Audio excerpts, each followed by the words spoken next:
안녕하세요. 경제적 자유를 꿈꾸는 40대 전업주부 해피두들입니다. 8월이면 아이 방학도 있지만 덥기도 하고 모두 힘든 시간을 보내시는 것 같습니다.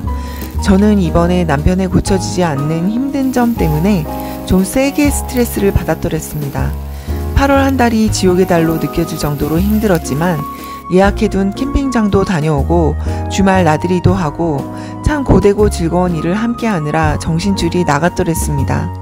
2주 전 유튜브를 만들면서 빵꾸난 식비를 메꾸기 위해 이번 8월은 잘 해보겠노라고 다짐했는데 집 나간 정신이 돌아오지 않은 채 9월을 맞이했습니다.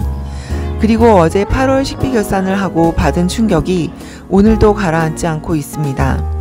남편이 자신의 습관을 고쳐보기 위한 노력으로 저녁밥을 준비해보겠다고 해서 장도 온라인으로 직접 보고 반찬도 만들고 했는데 그러느라고 장을 보면서 식비 통장이 아닌 일반 통장과 신용카드에서 돈을 쓴 것을 남편도 신경 쓰지 않았고 저도 까맣게 잊고 살았어요. 사실 이곳으로 이사 오기 전 수원에서 짠테크를 시작하면서 처음으로 식비를 반으로 줄여보았고 지금 생각해보니 그땐 다른 일 많이 하지 않고 주로 밥만 했더라고요. 그런데 지금은 아이도 더 크면서 공부도 많이 봐줘야 하고 그동안 이사하고 적응하느라 하지 못한 밀린 공부를 하느라 식비에 신경을 많이 못 쓴 것 같습니다. 더구나 8월 한 달간 남편과의 전쟁으로 저의 정신은 아예 집을 나갔더군요. 이사 한 달보다 많이 식비를 쓴 것을 보면서 특히 사 먹은 것도 아니고 남편이 밥을 하겠다고 본 장들 부식비만 90만 원이 나온 것을 보고 주부의 손길과 신경이 미치지 않으면 이런 심각한 결과를 초래하는구나.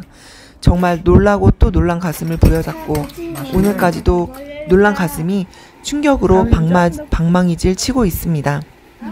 저도 스트레스를 받았는지 오늘은 짠테크, 내일은 플렉스라고 생각했던 생활이 매일 플렉스였던 것도 모르고 정신없이 지냈습니다. 이번 달 작은 목표가 평소에 열심히 집밥 해먹고 한 번씩 정말 먹고 싶은 외식을 하는 것이었기에 외식보다는 집밥을 많이 해먹었는데 그래서인지 외식비보다 부식비가 갑자기 확 늘어난 것을 보면 노력을 안 한 것은 아닌 것 같습니다. 문제는 주방장이 저에서 남편으로 바뀌고 바쁘고 정신없다는 핑계로 부식비 계산을 안 해버린 것이 큰 문제였습니다. 그리고 아이가 많이 원하긴 하지만 캠핑이 과연 여행 비용을 줄여주는 것이 맞는 건지 계산을 해봤습니다. 호캉스를 할 때보다는 줄어든 것이 맞지만 1년에 2번 이상 그것도 먹을 것을 많이 사가지고 가는 경우에는 딱히 비용을 줄여주는 것 같지 않더라고요. 무려 남편 회사 식대를 빼고도 136만 원이라는 놀라운 식비가 나왔습니다. 예전으로 그대로 돌아간 거죠. 더구나 아이가 갑작스럽게 머리가 커서 온갖 때와 반항을 하는 시기가 찾아오면서 저의 정신은 더 안드로메다로 남편이 아이에게 그렇게 화내는 모습을 본 적이 없습니다. 너무 이상해서 남편이 회사 동료에게 물었더라고요. 그랬더니 아이들은 어쩜 그렇게 똑같냐며 1살 더 많은 자신의 아이도 작년에 정말 심했다고 하더군요. 커가는 것은 좋은데 정말 내가 뭘 잘못했나 싶을 정도로 요즘 아이의 욕구가 화산 폭발처럼 일어나고 있습니다. 먹을 것, 장난감, 심지어 학원까지 모두 다 먹고 싶고 사고 싶고 하고 싶고 다른 아이들은 어떤지 궁금합니다. 아직 아이가 어린 분들께 제발 아이가 어릴 때 짠테크를 하시라고 말씀드리고 싶습니다. 8월 식단을 짜면서 제철 음식을 해 먹으려고 전복이나 좀 비싼 음식들을 계획했지만 그것을 다 해 먹은 것도 아닙니다. 비싼 식재료는 빼고 간단한 음식들 위주로 해 먹었다고 생각했는데도 이런 장보기 리스트에서 특별한 음식이 있지 않는 것 같은데 여러 번 장을 보다 보니 이런 일이 생기네요. 여러분, 남편이 음식을 해 보겠다고 해도 장을 직접 보게 하지는 마세요.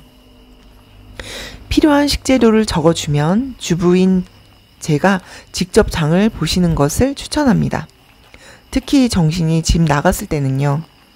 참기름이나 깨소금 같은 오래 쓰는 식재료를 좀 구입했던 달이기도 하고 현재 냉장고에 먹을 것이 좀 남아있다는 것이 다행이긴 합니다. 9월엔 8월 대비 식비가 줄어들길 바라봅니다. 추석이 남아있지만요. 이사 온 지 4개월이 지났는데 아직도 제자리를 찾지 못하는 제 자신이 한심스럽기도 하고 안쓰럽기도 합니다. 하지만 이 또한 우리 가족 모두가 한 발짝 더 나아가는 일이라고 생각하며 마음을 추스리려고 합니다. 전에도 유튜브에서 말한 적이 있는 것 같은데 어떤 일을 앞으로 치고 나아가야 할 때, 에너지를 쏟아야 할 때는 조금 정신이 없기도 한 것 같습니다. 시간이 지난 후 결과가 아니라면 또 방식을 바꿀 수 있는 저이길 바라봅니다. 치솟는 금리, 정체된 부동산 거래에도 갈아타기를 하려고 안간힘을 쓰고 있는 저에게 스스로 위로를 해봅니다. 누군가에게 지지받지 못해도 혼자 이렇게 해 나가는 사람 여기 있습니다. 여러분 함께해요.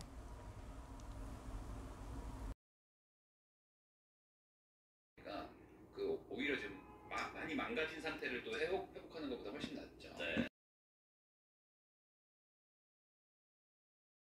15,000원에 겟했습니다. 57권.